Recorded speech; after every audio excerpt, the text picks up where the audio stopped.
Welcome into Boxing Scene Today. ProBox TV prides itself on 50-50 all-action fights. We had a card last Saturday in Kissimmee, Florida, and that was on display. Why? The upsets galore. A lot of fighters having to change direction in their careers. Najee Lopez, though, getting it done. We recap and let you know the future of all these fighters. In studio, Jimmy Smith alongside the champ, Paulie Malignaggi, Chris Algieri joining us via Zoom. Big time on us doing movie stuff. But Paulie, when you talk about 50-50 all-action fights, we have that on display. You cannot talk about this card without talking about Emiliano Moreno, Raul Garcia in an incredible performance by Garcia. That was an incredible performance by Garcia, but a Fight of the Year candidate. Yeah. That was smoke show all over the place. That was, I mean, the entire show, 3 odds-on favorites got beat. Yeah. I mean, ProBox, I mean, we talk about 50-50 fights, and so many other boxing networks and boxing broadcasts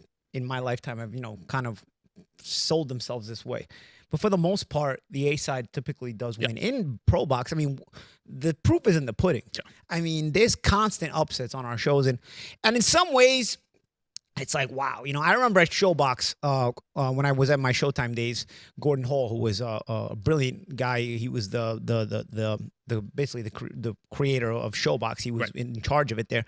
And he would sort of, slyly, really rub his hands together when undefeated records would get knocked off on Showbox, because he wanted it to be that kind of prospect tester. But for the most part, the promoters sort of were able to maneuver an undefeated guy who was a legitimate A-side against undefeated guys who were not always legitimate A-sides, so of not legitimate undefeated guys. Right. So you'd had mostly A-sides that won for the most part. Bro, ProBox, the smoke is still in the background. I feel like we just walked out of a disaster. When in Goodfellas, when young Henry Hill lights up the cards and blows up and he's walking out of the scene. Yeah. I feel like we just left a firestorm back there and we're still sweating coming out of the storm. Dude, there was 3 upsets on Saturday night. And it's normal for us. I mean, I'm not saying every time we have 3 upsets, but a lot of times we get at least 1 upset a night. It's crazy. It's sort of scary for me, even as a former fighter, to see this kind of level of matchups and, just changing direction of careers where you walk into an event. And Champ, I love your input on this, but, it's like you walk into an event where your career is going in one direction, you come out of the event and your career is going in a completely different direction, and all of a sudden you're like, whoa. It's wild. But what a fight. Garcia Moreno was the jewel of the night as far as action-packed. Talk about action-packed 50 drama. Fights. This is what we love bringing the fans. This is why we hope ProBox can keep growing. We need your support, fans at home. Tell your friends about ProBox. Watch us. We need the viewerships in order to attract more sponsors and then attract more money to be able to bring these kind of fights even at a higher level. This is what we love to do. We love to bring you the action. Dude, we call fights for 6 hours, and sometimes that can wear you out as a broadcaster with your energy. Bro, Moreno and then Moreno and Garcia comes on, all the way up. And it's just like, whoa. It was like I was blown away by those 2 fighters. I mean, what a fight. Chris, let me get your input on this, where every combat sport has its base, right? In Muay Thai, it's a leg kick. In wrestling, it's a takedown, right? In boxing, it's the jab. If you can't get around the jab, you can win. It's going to be tough. Garcia came out with a great jab, and Moreno had trouble with it from the beginning. Is that how you saw it, Chris? Yeah, I mean, it was back and forth. I mean, Moreno was showcasing a good jab as well, but he was going more towards the power shots. But Garcia always kept going back to that jab, and his corner kept yelling. He got a great coach in Chino, and he's like, hey, man, he's like, you got to box. And we kept looking in the corner. We could see him yelling at him, box, box, box. Because, listen, when he boxed, the separation was so obvious. Raul Garcia had a better game plan. He could box better from the outside. Moreno was just trying to close distance and land those big shots. But I mean, Champ, I'm gonna piggyback off of what you said about how amazing that fight was. Yeah. I didn't go to sleep till 3:30 in the morning. Yeah, I got back to my room and I was just I'm staring at the wall. I should be tired, but I'm still thinking about that fight. Yeah. And it's that kind of fight. And on top of the fight being all action, back and forth, blockbuster, it was high level. The technique between the guys was very, very good. Yeah. And it was back and forth, competitive. They didn't get sloppy at any point during the fight. If it's not the fight of the year, it's only because it's falling under the radar because it's not at the level that people are thinking about. Like the Chris Eubank and Conor Benn fight that everyone is saying is oh, it's a fight of the year. That fight was sloppy as hell. The end of that fight, because Eubank was so exhausted from making the weight, got very, very sloppy. It was and a ugly lot. and on the It was a lot of heart, while Garcia and Moreno was heart and technique. Yep. High level skill, good game plans, both guys going for it. And it was one of those fights when you look at the scorecard, 98-92, 97-93, 96-94. It's not that close of a scorecard, but every round was so competitive, and there was so much ebb and flow and back and forth. And I think the judges got it right. Garcia deserved to win that fight, and it was a little wide. Sure, on paper it looked like it, but if you watch that back again, you're like, oof, what a fight. And Jimmy, what you were saying earlier about these matchups, and Paulie, how you're saying you look at these cards, I make that face that you love. Yeah. Every card, I look at these cards, I'm like, oh, that's a tough dude. These matchups are rough. We're gonna see some guys get knocked off that aren't expected to be. But listen, the cat's out of the bag, man. ProBox TV, this is what it is. People hit me up and they're looking at the betting lines and they're like, yo, what do you? Are there any pick'em fights tonight? Are there any fights tonight that are a lock? I'm like, there's never a lock on ProBox. None of these are a lock. Yeah. If you're gonna bet ProBox, good luck. Champ. Because I don't know what else you have, because you can't predict these fights. Champ, and that's the thing. You don't know how these guys are going to show up motivation wise and everything. Garcia came so prepared. He had a Tevin Farmer's trainer. What was his name? Yes, Chino. Chino. Over in Jersey. Credit to dude right there, man. I mean, he got Garcia sharper than I've ever seen him before. Garcia was not a bad fighter prior to me having seen him. He was good. He was good, but a little up and the down. Garcia sometimes. that I had seen prior to Saturday night would not have beaten Moreno. Would not have. As a matter of fact, you're talking about the odds, champ. I saw Moreno at -230, and I thought it was a steal. I was like, this. Yeah, you said that to me, and I was like, I don't know. Because that Garcia that I'd tough. seen, that Garcia that I'd seen against Vladimir Hernandez, and the other, we had him in another fight. Solid, but he's not beating the Moreno we've seen before.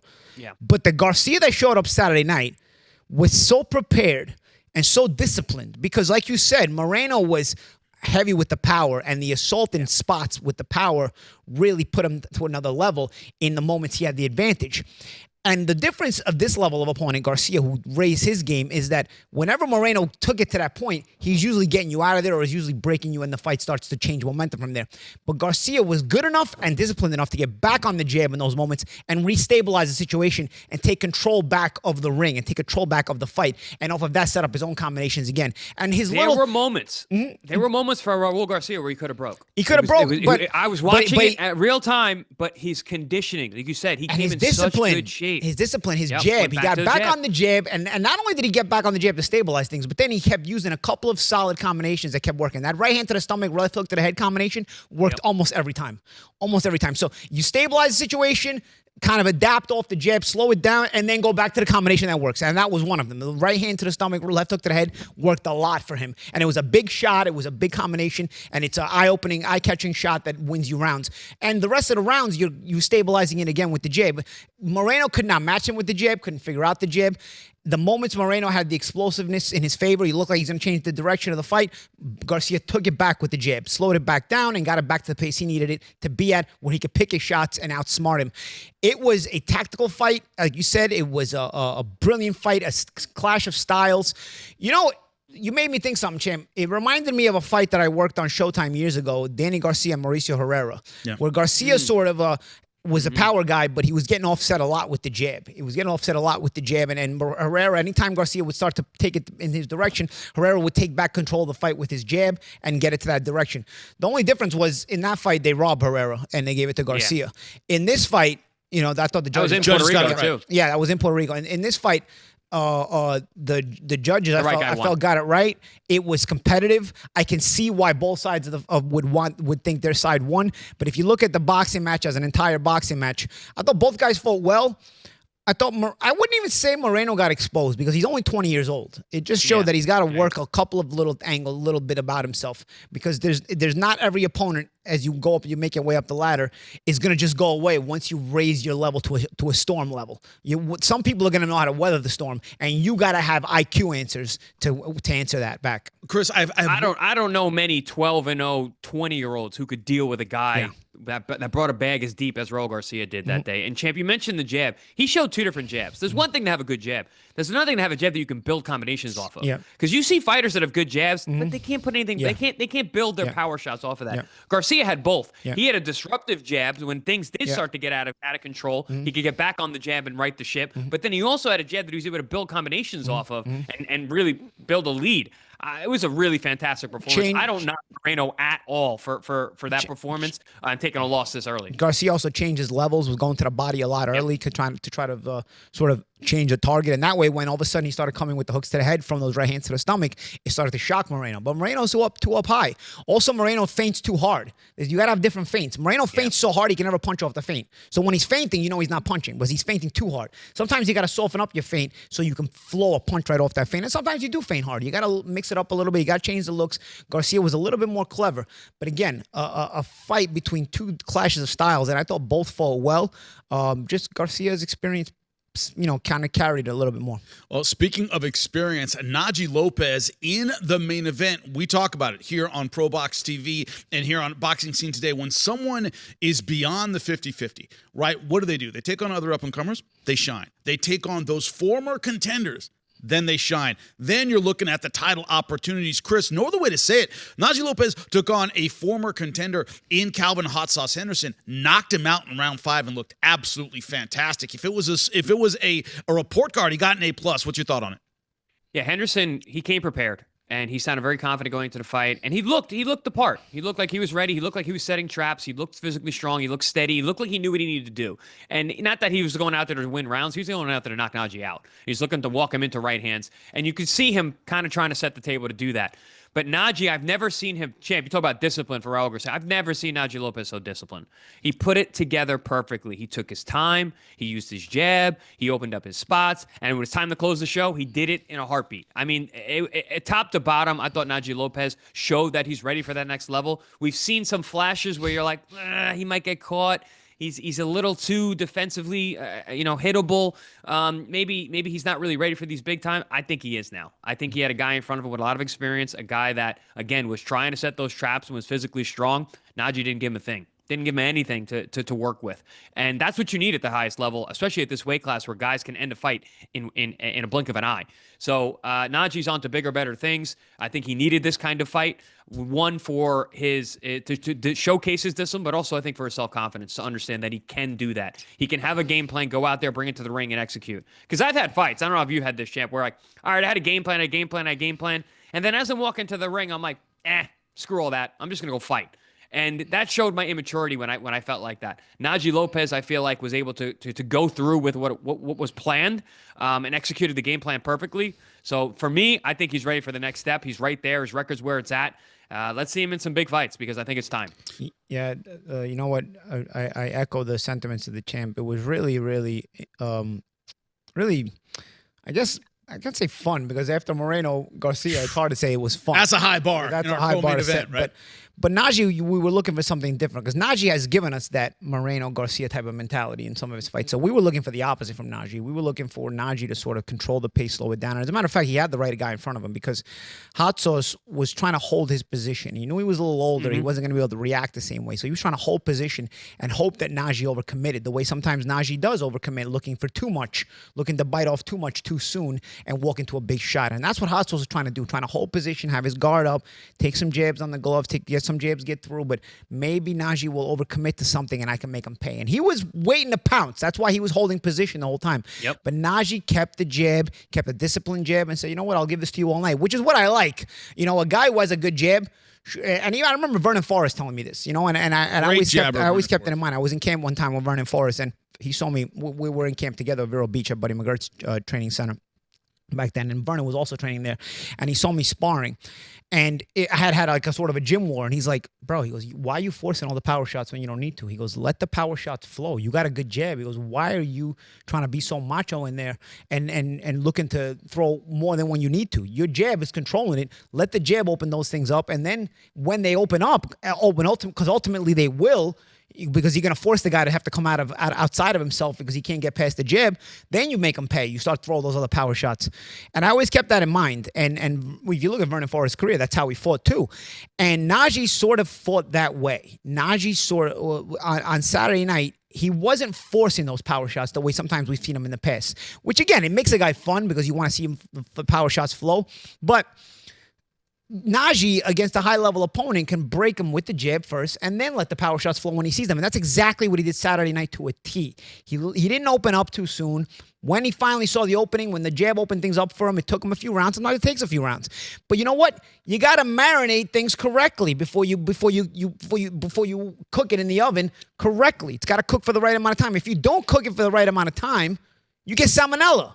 You know what I mean? So, if you cook it for the right amount of time, you get a gourmet dish. And that's what Najee did. Najee cooked them and marinated them the way he needed to, and then finally he was ready to eat. When it was time to drop the bombs, he dropped them at the right time when it was at least risk to him because now he had a position where he wanted them, and he got him out of there. I mean, it was the poise and maturity we were looking for because Najee Lopez has the physical talent already there. It was the mental maturity we were looking for to see if he's ready for that next level because to get to the highest level, it's like Mayweather always says, it's up here that makes a difference now. Everybody's talented up there. Everybody can match your talent up there in one way or another. Whether if they can't match it with speed, they'll match it with power. If they can't match it with power, they match it with speed. If they can't match it with that, they'll match it with defensive ability and counterpunching, so on and so forth, setting traps. It just keeps building. You got to have all that, but in order to do it in the right amount of order at the correct time, because you can have all the weapons but use them at the wrong time and all of a sudden you're not as good of a fighter. The intelligence has to come into play. Najee has all the weapons, the physical talent. It's a matter of knowing what to use at the right time and what not to use at the wrong time, And so I think Najee showed that on Saturday night, and I'm looking forward to seeing his continued maturity. Anything else left to prove, Chris, or is this, we know he's in the sweepstakes for Beterbiev. I understand Beterbiev wanting a different opponent when you look at what Najee Lopez brings. Are we looking for anything else, or is it about that contender fight next? No, it's like I said from the onset. I think he's ready. I want to see him in the big fight next. Listen, and since we're using kitchen cooking analogies here, as Paulie does, you don't want to overcook the guy either. You overcook it, it's no good. It's no good. It's no good. If you overcook it, it defeats its own purpose. You don't want to do that with a prospect. You don't want to overcook them because guys get stale and then they catch losses that they shouldn't have. I think the momentum is really on the side of Najee Lopez. And this sport, more than any other sport, momentum really matters. Where you're at in your career when it comes to psychology, mindset, confidence. Training camp, it's all there. Confidence, exactly. It all comes together at the right time. If you let a fighter get stale and they spend the same place making lateral moves for too long, they lose something. Just like a steak when it's overcooked. You're losing that flavor. It's no good. It's no good. You're chewing it. It's tough. It's not enjoyable. That's not what we want. We want this guy to be a perfect medium rare. Go out there and handle business and be ready, be confident, and firing on all cylinders. And I think Najee's there. Well, and bother me about a steak? Now that everybody's made me hungry, as we know what comes next for Najee Lopez, you'll discover it right here with us on a Boxing Scene Today. Join us for all your boxing news. Find out why millions are watching. Too many onions in the sauce. Too many onions. Did you eat them? No. Did you eat them? Never. Me?